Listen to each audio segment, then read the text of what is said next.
الان از اونجایی که من خیلی آدم شکمویه هستم اومدم با مواد خیلی خیلی خیلی ساده براتون کیک درست کنم. یعنی اگه بدونید با چی میخوام درست کنم؟ کلا فکر کنم هرگز حوض نکنید و دیگه درست نکنید.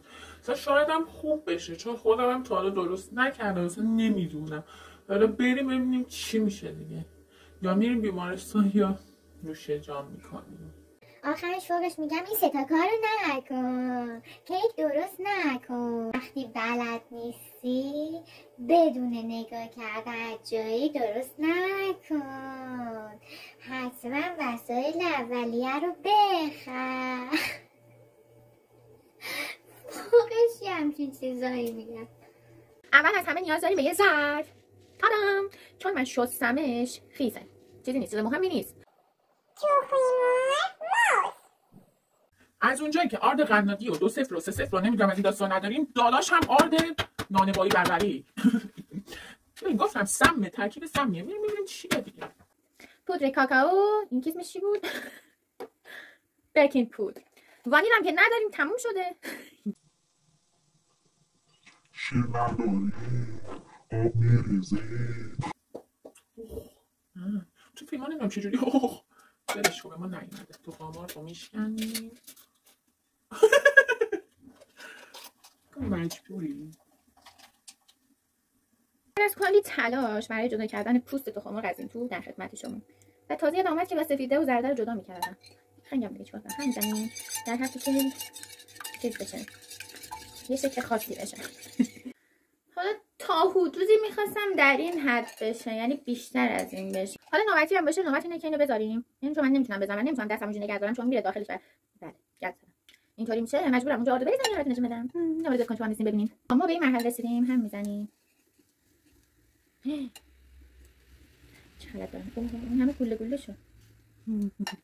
پس ما آب رو اضافه میکنیم. فکر کنم بپس این چه در نمیاد.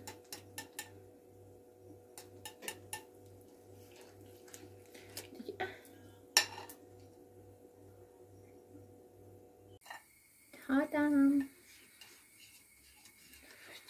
نوبتی هم باشه نوبت شکلات تلخ با ضرب گل سرخی.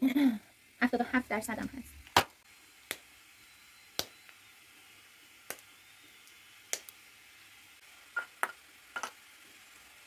بازم تو ظرف گل قرمزی من چرا روغن میریزیم یکم داخل کیکمون. شکلات ها رو چی معماری معماری نمیم چی میگن تو این استایی به شکلات خوردن قهوه‌ایه. شکلات ها رو بنماری میکنیم. داخل خدایی داغه. بریزیم داخلش بیرون. شکلات ها رو میریزیم هم میزنیم. من چون روغن که ریخته بودم نشون ندادم موقع فاز چیه اینا. روغن ریختن طوری میخوام ببینم که چی بشه. هم زدن البته. موز ریختم یکم روش خوب شد. بله بالاخره قهوه‌ای شد. نوبتی هم باشه نوبتش شکره. اندازه 2 تا همین قاشق رو میریزم. من چون اشتباه شد 2 تا نیم ریختم. این پشت سر است که شماها نمیبینید و قرار نیست ببینید. شاید ببینید. برنامه‌های خوشگل صورتی درست کنن. نه قرار بود همه چیز ساده باشه دیگه. اینم کیکی که گفتیم. بچه‌ها میریم امتحان کنیم تا ببینیم چی شده. به رژ زیر چونم هم اصلا توجه نکنید.